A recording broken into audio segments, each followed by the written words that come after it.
এই নাও গিন্নি, তোমার জন্য দুধ গরম করে এনেছি। নাও, এই দুধটা ঝকাম করে খেয়ে পকাম করে ঘুমিয়ে পড়ো তো। তোমাকে আবার এসব কে করতে বললো বলো তো? আমাকেও তো বলতে পারতে, আমি নিজেই না হয় করে নিতাম। আরে বাবা গিন্নি, তুমি যদি সব করো তাহলে আমি কেন আছি বলো তো? এমনিতেও তোমার এই সময় কাজ করাটা খুব একটা ভালো না, বুঝলা?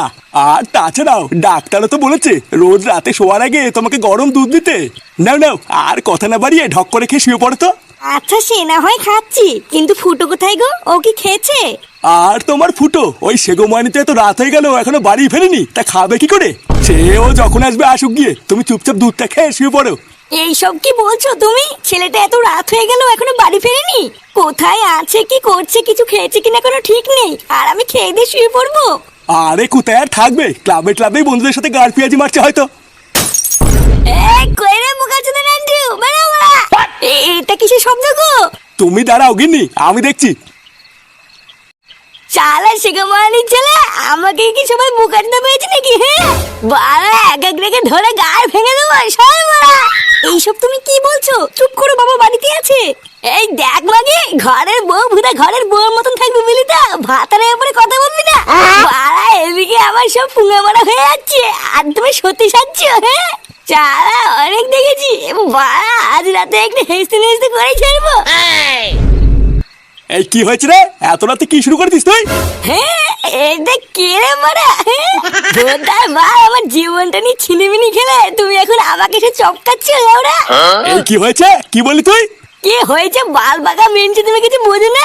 আমার এই সম্পত্তির ভাগ চাই মারা। অনেক ঢ্যামড়ামো দেখেছি, আর না বাড়া, আমার ভাগ আমাকে বুঝিয়ে দাও, আমি চলে যাবো। এই কি কি কি কি বললি? তুই সম্পত্তির ভাগ নিবি?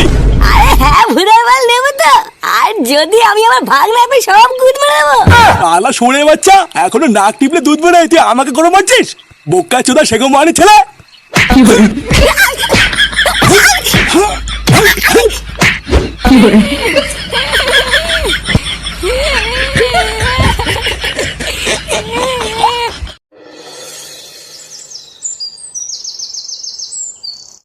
আরে একই ডাক্তার বাবু, আপনি এত সকালে আমাদের বাড়িতে?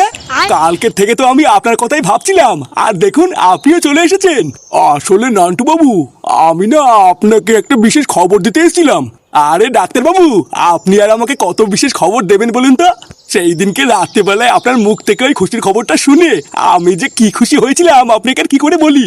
আর সেই খুশিতে খুশিতে আমি তো আমার সন্তানের নামও ঠিক করে রেখেছি। যদি ছেলে হয় তাহলে তো আমি ঠিক করে রেখেছি ওর নাম দেবো বদনা, আর যদি মেয়ে হয় তাহলে নাম দেবো পুটকি। আরে নান্টু বাবু, আমি কি বলছি আগে সেটা শুনুন। আরে আপনি এসব ছাড়েন তো, ওইসব তো পরেও হবে। চলুন চলুন, ঘরে চলুন। আমার বাড়ি পর্যন্ত যখন এত কষ্ট করে চলে এসেছেন, তখন আমার গিন্নিকেও একবার দেখে যাবেন। আরে বাবা আসুন না ডাক্তার বাবু, আসুন আসুন, আমার ঘরে আসুন। এই তো এটাই আমার ঘর, আসুন আসুন। এই কি হলো মানে, এত সকালবেলা আবার কোন খাকে চলে আসলো? না দেখতে হচ্ছে তা। আরে নাটু বাবু, আপনি খামোখাই উত্তেজিত হচ্ছেন। আমি একটা বিশেষ খবর দেওয়ার জন্য এতদূর ছুটে আসলাম, আর আপনি তো আমার কোনো কথাই শুনছেন না। খবর? কি খবর? আসলে নান্টু বাবু, সেদিন রাতে মেশিনে একটা বিশাল বড় সমস্যা থাকার জন্য একটা ভুল হয়ে গেছে। তাই আমার মনে হলো এই খবরটা আপনাকে তাড়াতাড়ি করে জানানো দরকার। কি বলছেন? মেশিনের সমস্যা ছিল মানে? আর কোন খবর দেওয়ার কথাই বা বলছেন? ইয়ে মানে সত্যি বলতে নান্টু বাবু, আপনার বউ প্রেগনেন্ট না? আসলে সেই দিন রাতে যে মেশিনটাই চেক করেছিলাম, সেই মেশিনে একটা ছোট সমস্যা থাকার জন্য ভুল ভাল দেখেছিল। আপনার বউ তেমন কিছুই হয়নি, ওই সামান্য একটু গরম লেগে মাথা ঘুরে পড়ে গেছিল। কি বলছেন ডাক্তার বাবু? তাহলে আমি বাবা হচ্ছি না? এইসব আপনি কি বলছেন? তাহলে কি আমার সব স্বপ্ন মিথ্যা হয়ে গেল? হ্যাঁ নান্টু বাবু, সামান্য একটু সমস্যার জন্য এত বড় একটা ভুল হয়ে গেল। ও আপনি কিছু মনে করবেন না, বুঝলেন? চৌধুরী ভাই ডাক্তার, সারা গ্রামে আমাদের মান সম্মানে গাল মেরে দিয়ে এখন বলছেন কিছু মনে করবেন না? বাচ্চা তোর এই বালের মেশিনের জন্য লজ্জায় আজকে আমার ঘর থেকে বেরোনো বন্ধ হয়ে গেছে, আর তুই এখানে নাটক মারছিস। আসলে আমার কিছু করার নেই ফুটো, এই সবই ছিল মেশিনের সমস্যা। তোর কিছুই করার নেই, কিন্তু চোদনা হরি আমার এখন অনেক কিছুই করার আছে। শালা বাল ছাল সুখবর দিয়ে আমার আর আমার বন্ধুর পুরো গ্রামের সামনে মান সম্মান নিয়ে খেলা করা, শালা ভসরি।